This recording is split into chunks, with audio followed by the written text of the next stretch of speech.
L'Espagne remporte son match amical, très amical ce match-là, hein, 3-1 donc contre la Jordanie, on en parle de suite.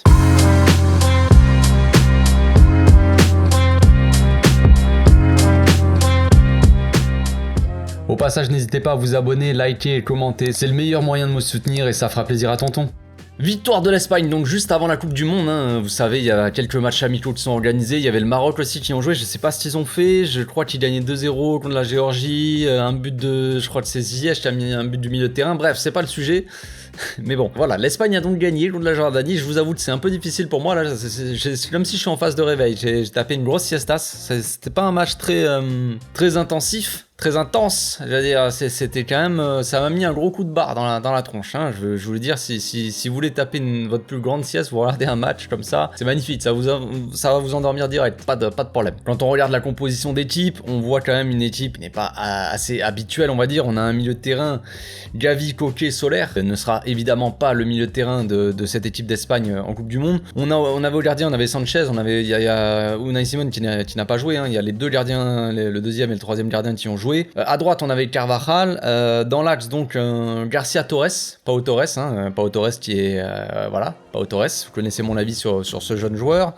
Et à gauche, en arrière gauche, on avait Laporte carrément. Donc vous voyez, après Jordi Alba est rentré en deuxième mi-temps, mais voilà, titulaire c'était ça. Donc voilà. Après en attaque, on avait un Sarabia à droite, Asensio en faux neuf et à gauche Ansu Fati. Donc voilà, une composition d'équipe assez inhabituelle par rapport au dernier match de l'Espagne, hein, mine de rien. Pas de Busquets, pas de Pedri, pas de Jordi Alba d'entrée, pas d'Unai Simon, bon voilà, et une attaque assez remaniée, pas de Morata, pas de Ferran Torres d'entrée, voilà, bon, beaucoup de changements. Je pense que Luis Enrique il a voulu faire participer un maximum de monde qui n'ont pas forcément l'habitude de jouer. Je pense évidemment à Ansu Fati, hein, qui n'a pas joué depuis longtemps avec l'Espagne, mais qui en plus de ça n'enchaîne pas forcément les 90 minutes, tu vois, c'est pas un joueur qui joue très souvent. Asensio avec le Real Madrid, je suis pas sûr que ce soit un joueur qui joue très souvent. Sarabia il joue au PSG toujours ou je sais même plus, mais c'est pas un joueur qui joue très souvent. Carlos Soler avec le PSG c'est pareil, voilà, c'est des joueurs comme ça qui n'ont pas forcément l'habitude de jouer. Gavi ces derniers matchs avait un peu moins joué, c'était Frenkie qui était passé devant. Donc voilà, on avait une équipe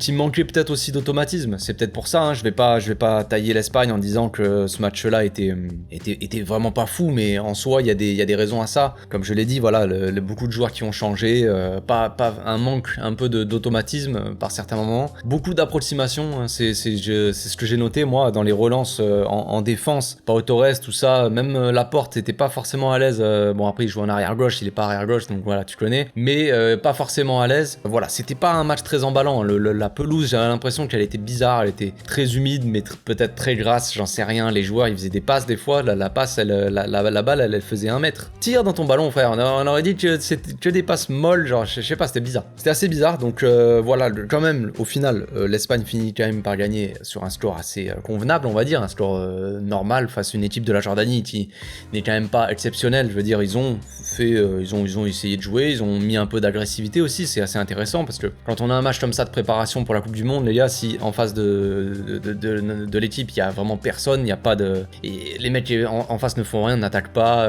passent leur temps à défendre, ou défendre n'importe comment, bon, c'est marrant 2 secondes, mais le but c'est pas de gagner 10-0 non plus. Le but c'est de se mettre un peu en jambes, d'avoir quelques automatismes et aussi d'avoir un peu d'adversité en face, tu vois. Donc l'équipe de Jordanie, elle est pas fameuse, mais elle a quand même joué son football, a essayé, elle a tenté, elle a fini quand même par marquer un but à la fin, hein. Voilà, mais bon bref, le principal que je retiens dans ce match-là, c'est aussi, mis à part le fait que Luis Enrique, comme je l'ai dit, il a fait jouer quand même pas mal de monde, il a aussi peut-être fait des tests, peut-être qu'il a des hésitations, on le sait, au milieu de terrain, avec des mecs comme Koke, Gavi. C'est pas qui il jouera. On sait que Busquets sera sûrement titulaire, Pedri sera sûrement titulaire.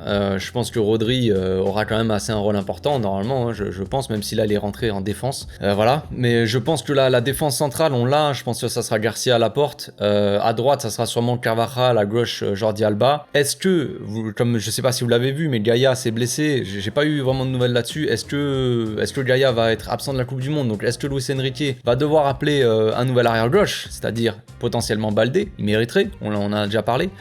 C'est possible. c'est possible. On sait qu'en attaque, Morata devrait être titulaire, Ferran Torres devrait être titulaire. On sait pas qui devrait être le troisième. Est-ce que Ferran jouera à droite, Morata dans l'axe, Ansu Fati à gauche? Ansu Fati qui a fait un très bon match. Enfin, je veux dire, il y a de bonnes sensations quand on l'a vu. Il paraissait un peu plus tranchant. Peut-être que c'est le fait que l'adversaire soit plus faible en face, je n'en sais rien. Mais en attendant, il a quand même claqué son petit but. Il aurait pu en mettre d'autres. Il a eu quelques occasions. Il a fait une belle frappe. Il y a eu quelques belles combinaisons avec Asensio aussi. Tout ça pour dire que le troisième attaquant, ça peut se jouer entre Asensio et Ansu Fati, qui au final sont des joueurs qui n'ont pas forcément l'habitude de jouer souvent, très souvent avec leur club, c'est pas des titulaires on va dire de leur club, mais en attendant c'est les joueurs en attaque qui ont fait le meilleur match, j'ai envie de dire. Nico Williams aussi a été très intéressant quand il est rentré, il a d'ailleurs marqué le troisième but, mais Asensio il est plutôt bon, franchement. Bon là il a joué en faux neuf, puis après il est passé au milieu, c'est une équipe très offensive. En deuxième mi-temps les gars, il y avait Carlos Soler en 6, au milieu de terrain il y avait Dani Olmo et Asensio, voilà, il y avait quand même beaucoup d'attaquants, on va dire, beaucoup de joueurs très offensifs sur le terrain. Mais c'était, comme je l'ai dit, hein, il n'y avait pas vraiment de raison tactique à ça pour moi. Il y a peut-être eu quelques tests, comme Asensio en faux neuf, après Ferran il était aussi en faux neuf en deuxième mi-temps. Peut-être des tests comme ça pour voir dans la doublure de Morata, si quelqu'un peut être à l'aise là-dedans, qui pourrait avoir ce rôle-là. Il y avait peut-être ce genre de test-là, mais sinon c'était surtout pour mettre en jambe les joueurs qui n'ont pas l'habitude de jouer. On le sait, Dani Olmo, pareil, il revient de blessure. Il a fait une bonne rentrée, je trouve, il était intéressant, quelques accélérations, tout ça. Mais voilà, c'est les grandes questions, c'est il reste encore peut-être quelques postes à pourvoir dans cette équipe qui sont pas donnés, comme au milieu, je l'ai dit dans ma vidéo sur la pré-Coupe du Monde de l'Espagne. Au milieu de terrain, comme je l'ai dit tout à l'heure, Busquets, Pedri, qui sera le troisième? Est-ce que le troisième joueur sera Koke ou Gavi? Sur les matchs quand même qu'on voit, sur ce match-là par exemple, Koke n'a pas sa place. Gavi a fait un meilleur match, a été le meilleur au milieu tout simplement. Accélération, il a été très intéressant dans ses accélérations, ses prises de balles où il allait toujours vers l'avant. Évidemment, comme souvent, l'agressivité, récupération de balles, ça les gars, c'est pas nouveau. Il a eu quelques occasions de s'infiltrer comme ça plein axe, tout seul, de faire des percées comme ça. Il a été intéressant. À un moment, il donne un caviar à Sarabia qui tire 40 mètres au-dessus. Sarabia, c'est pareil. Sarabia, les derniers rassemblements avec l'Espagne, tout ça, il a eu quand même un poste assez important, une place assez importante dans cette équipe-là. Moi, quand je vois Sarabia jouer, je me dis, il ne doit pas être titulaire. Ce gars-là ne doit pas être titulaire avec l'Espagne, c'est pas possible. Asensio est beaucoup mieux. Asensio, il est très participatif. Il est très bon. Il peut jouer à droite, il peut s'infiltrer pour les fans du Real Madrid qui regardent éventuellement cette vidéo. Vous connaissez un peu plus le joueur que moi, mais voilà, c'est un joueur assez axial, Asensio. Il rentre souvent dans l'axe, peu importe s'il joue sur un côté. Et je trouve qu'il est intéressant dans ses combinaisons. À chaque fois, il y a eu beaucoup de combinaisons assez intéressantes, et la plupart du temps, dans les combinaisons, il était dedans, tu vois. C'est lui sur le premier but qui, c'est sur une passe de derrière, hein, de Eric Garcia, qui fait une passe à Carlos Soler, qui la dévie en une touche pour Asensio, qui se retrouve face au jeu, et à chaque fois qu'il se retrouvait comme ça face au jeu, il était intéressant. Et c'est lui qui avance, qui fait une petite percée dans l'axe comme ça, et qui trouve le décalage sur Ansu Fati, qui s'est démarqué. Ansu Fati qui tire, bon, le tir est sur le gardien, bon, c'est un peu, voilà, c'est parce que c'est la Jordanie, frère. Si tu tombes sur un gardien peut-être un peu plus expérimenté, un peu plus fort que ça, je suis pas sûr qu'il la laisse passer, mais bon, bref, en tout cas, c'est bien pour la confiance d'Ansu Fati aussi, et de certains joueurs qui n'ont pas l'habitude de jouer, comme Asensio, comme je sais pas qui d'autre. Voilà, donc la grande question, je me répète, mais voilà, on va s'arrêter là, mais la grande question, c'est l'attaque de cette équipe d'Espagne.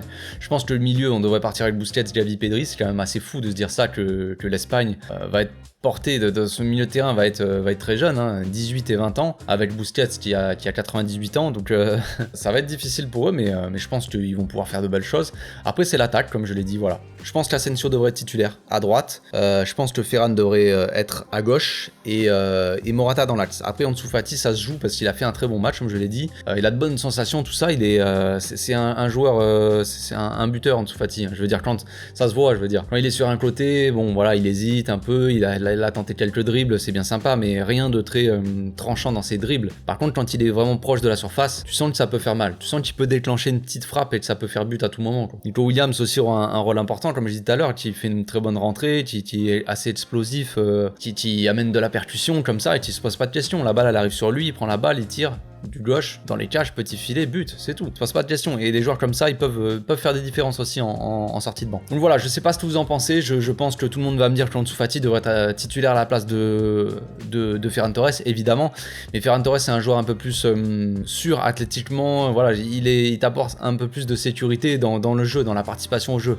Après, c'est sûr que en termes de finition, Ansu Fati est quand même un peu au-dessus, on peut dire ça, même si Ferran avec l'Espagne, c'est généralement assez bon quand même. Voilà, c'est tout pour aujourd'hui, on s'arrête là, je pense que j'ai fait le tour, hein. Donc on se retrouve bientôt pour une nouvelle vidéo, je ne sais pas si j'en sortirai, je ne sais pas, on verra le programme les gars, c'est la surprise. Donc d'ici là, portez-vous bien, passez une très bonne soirée, ciao.